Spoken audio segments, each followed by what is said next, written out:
Party जिंदाबाद, Bharatiya Janata party जिंदाबाद। प्रधानमंत्री जी ने गांव, गरीब, वंचित, पीड़ित, शोषित, दलित, युवा, किसान, महिला, इनका सशक्तिकरण किया, इनको ताकत प्रदान की और इनको ताकत प्रदान करने से भारत मजबूत हुआ और भारत मजबूत होता है तो दुनिया में हम आगे बढ़ते हैं, इसको भी हमको समझना चाहिए। देखिए, जब कोरोना आया था तो हमारे कांग्रेसी नेता, बुद्धि से सीमित बुद्धि रखने वाले, पैकेज दो, पैकेज दो, पैकेज दो, पैकेज दो। ये कांग्रेसी पैकेज जानते हैं क्यों बोलते हैं? उस पैकेज में इनका हिस्सा होता है, इसलिए इनको पैकेज चाहिए।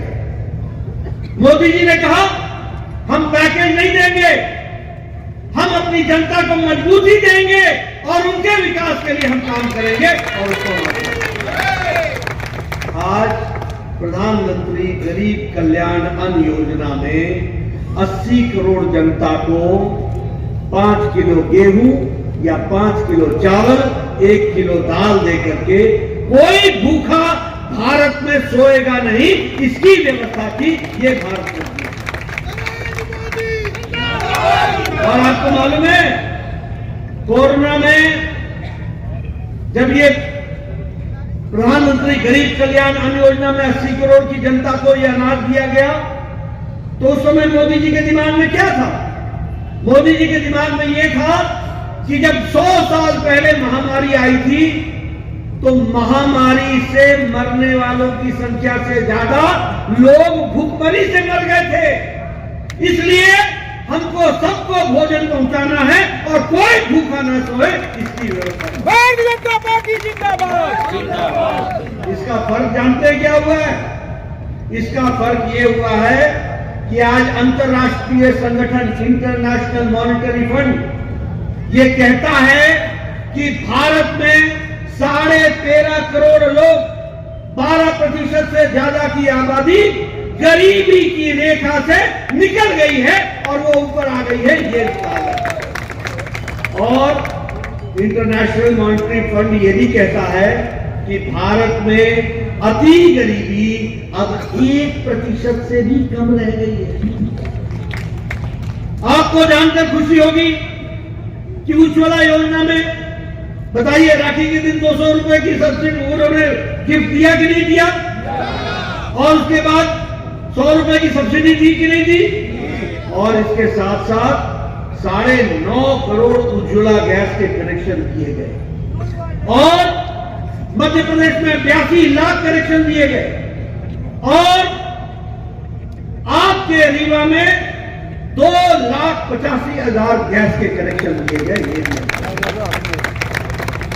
जल जीवन मिशन में 9 करोड़ लोगों को घर में पानी पहुंचाने का काम पकड़ा है, 9 करोड़।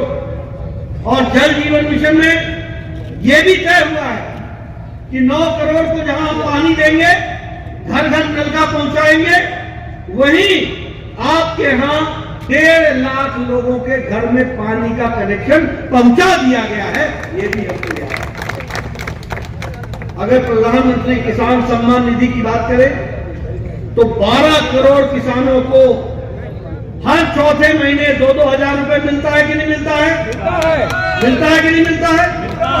और उसमें से 84 लाख किसान मध्य प्रदेश के हैं और 2,60,000 किसान रीवा जिले से हैं, ये भी हमको समझना।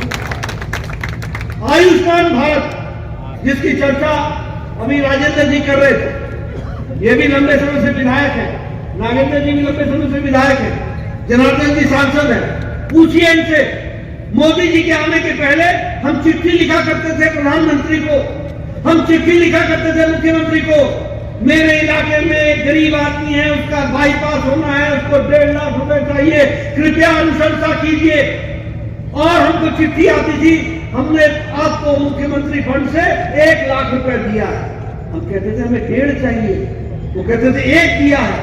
अब उस 1 का हम क्या करें? वो लगाने लायक भी नहीं और जान बचाने लायक भी नहीं।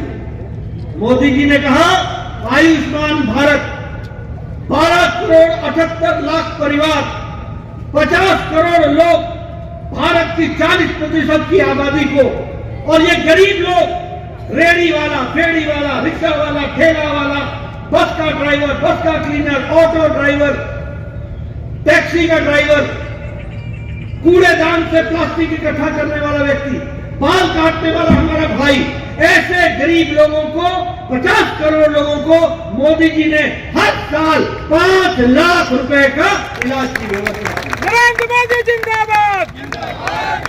और मुझे याद नहीं, शायद 250 करोड़ रुपए मैंने रीवा को दिए थे सुपर स्पेशलिटी ब्लॉक को। और आज आपको नागपुर नहीं जाना पड़ता। आज आपके भगवान न करे कोई बीमार हो, लेकिन अगर बीमार होता है तो उसके इलाज की व्यवस्था भी अब रीवा में हो रही है। ये भी हमको समझिए। जेपी नड्डा जिंदाबाद। आपको जानकर खुशी होगी, सारी दुनिया में कोरोना की चपेट के कारण आर्थिक मंदी आई है। आपको जानकर के आश्चर्य होगा कि सारे दुनिया में यूक्रेन की लड़ाई के कारण आर्थिक मंदी आई है, लेकिन इसी आर्थिक मंदी में भारत मजबूती के साथ सबसे मजबूत अर्थव्यवस्था के रूप में खड़ा है। और दुनिया में अगर किसी को आशा है तो भारत से है, ये भी हमको याद रखना चाहिए। ये हमारी आर्थिक नीति का फर्क है। और आपको जानकर खुशी होगी कि भारत पिछले 9 सालों में 11वें नंबर से अर्थव्यवस्था हमारी ब्रिटेन को, जिन्होंने हमको 200 साल राज किया, उसको पछाड़कर आज 5वें नंबर की अर्थव्यवस्था बन गई है। नरेंद्र मोदी जिंदाबाद। और आप 17 तारीख को राजेंद्र जी को जिताएंगे, नागेंद्र जी को जिताएंगे और हमारी सरकार बनाएंगे और 2024 में मोदी जी को फिर लाएंगे और हमारी अर्थव्यवस्था 2028 में 3रे नंबर की अर्थव्यवस्था हो जाएगी। उसी तरीके से अगर हम देखें, इंफ्रास्ट्रक्चर में 10 लाख करोड़ रुपए खर्च हुए। इस साल अकेले 1 लाख करोड़ रुपए खर्च हो रहे हैं। अगर 1 लाख करोड़ रुपए खर्च होते हैं तो बताइए, इससे रोजगार मिलता है कि नहीं मिलता है? लोगों को रोजगार मिलता है कि नहीं मिलता है? और यही कारण है, आज अभी उन्होंने चर्चा की आपके सामने। अभी आप बताइए, प्रधानमंत्री जी ने कहा था कि नहीं कहा था 10 लाख सरकारी नौकरी देंगे, और 6 लाख सरकारी नौकरी दे दिया कि नहीं? रोजगार मेला में दे दिया कि नहीं दे दिया? तो ये आज बदलती तस्वीर है। हाईवेज 50% हाईवेज हमारे बढ़े हैं। अब मैं मध्य प्रदेश की बात करूं, जो आप बोलते हैं ना बाजार में रौनक है, मध्य प्रदेश की प्रति व्यक्ति आय 10 गुना बढ़ी है, 10 गुना बढ़ी। ये किसानों की आर्थिक परचेजिंग कैपेसिटी बढ़ी है। उसी तरीके से मध्य प्रदेश का बजट 13 गुना बढ़ा है। उसी तरीके से हेल्थ का बजट, स्वास्थ्य का बजट 26 गुना बढ़ा है। हमारे आदिवासी भाइयों का जो बजट है वो 57 गुना बढ़ा है। और हमारे चावल की खेती यानी चावल की उपज हमारे यहाँ आज मध्य प्रदेश में 4 गुनी बढ़ गई है, ये भी याद रखिए। और गेहूं की उपज 2.5 गुना बढ़ गई है। ये विकास की नई कहानी। आप बताइए, मैं सारी विकास की कहानी आपके सामने रख रहा हूं कि नहीं रख रहा हूं? विकास की बात कर रहा हूं कि नहीं कर रहा हूं? इसको हमको समझना पड़ेगा। आपको जानकर खुशी होगी कि प्रधानमंत्री मोदी जी के नेतृत्व में अगले 3 साल के अंदर नए रेलवे स्टेशन बन रहे हैं और 34 नए रेलवे स्टेशन यानी पुराने रेलवे स्टेशन को तोड़ के वर्ल्ड क्लास रेलवे स्टेशन बनेगा। अब एयरपोर्ट और रेलवे स्टेशन में आपको अंतर नहीं दिखेगा, ऐसा रेलवे स्टेशन। नरेंद्र मोदी जिंदाबाद। और मुझे खुशी है आपको बताते हुए कि रीवा में भी 40 करोड़ सैंक्शन हुआ है सिर्फ रीवा के रेलवे स्टेशन को बिल्कुल नया बनाने के लिए। एजेंसी तय हो गई है, 2 साल के अंदर बन जाए। आप बताइए, आपने सोचा था कि कभी रीवा में एयरपोर्ट होगा? आज 300 करोड़ रुपए का अब एयरपोर्ट भी रीवा में बन रहा है। डायरेक्ट कनेक्शन आपको मिलेगा, टूरिस्ट आएगा, विकास होगा, इसको भी आप समझिए। जिस पान सागर के डैम की आप बात कर रहे थे, आज मुझे बताया गया कि उससे 3 लाख हेक्टेयर की सिंचाई हो रही है। 3 लाख एकड़, 3 लाख एकड़, और 1.5 साल के अंदर ये 6 लाख एकड़ हो जाएगा, और अगले 1.5 साल में ये 9 लाख एकड़ हो जाएगा। ये भी आप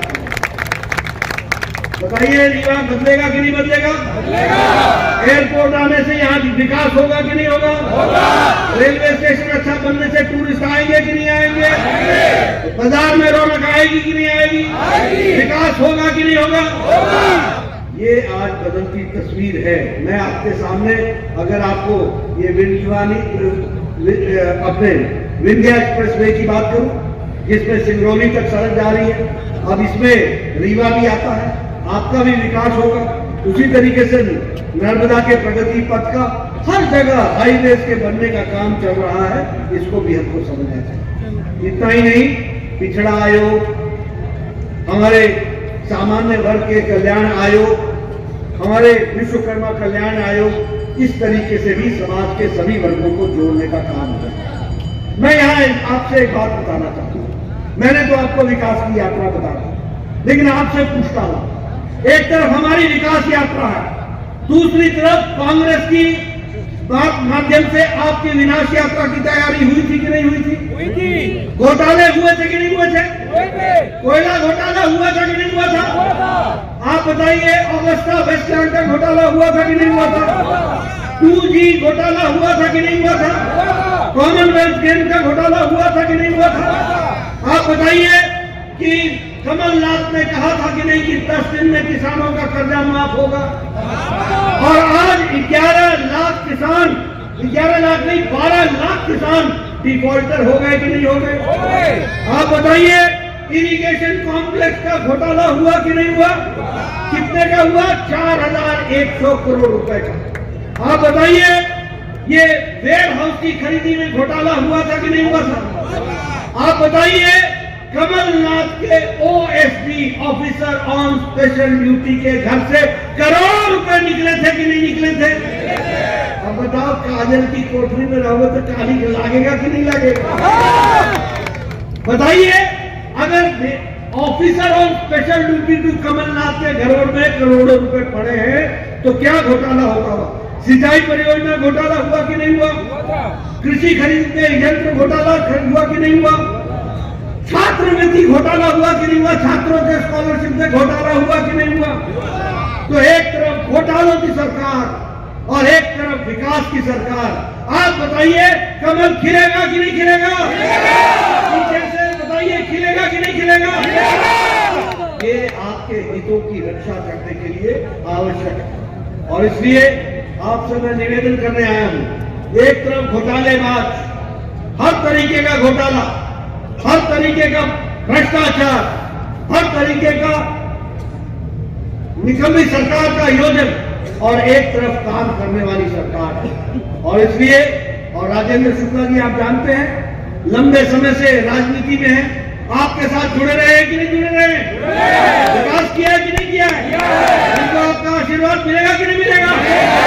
मिलेगा ना? कमल खिलेगा ना? रीवा का विकास होगा ना? बहुत बहुत धन्यवाद। आप इनको आशीर्वाद दीजिए, कमल खिलाइए, रीवा को नई ताकत दीजिए। बहुत बहुत धन्यवाद। धन्यवाद आदरणीय अध्यक्ष जी ने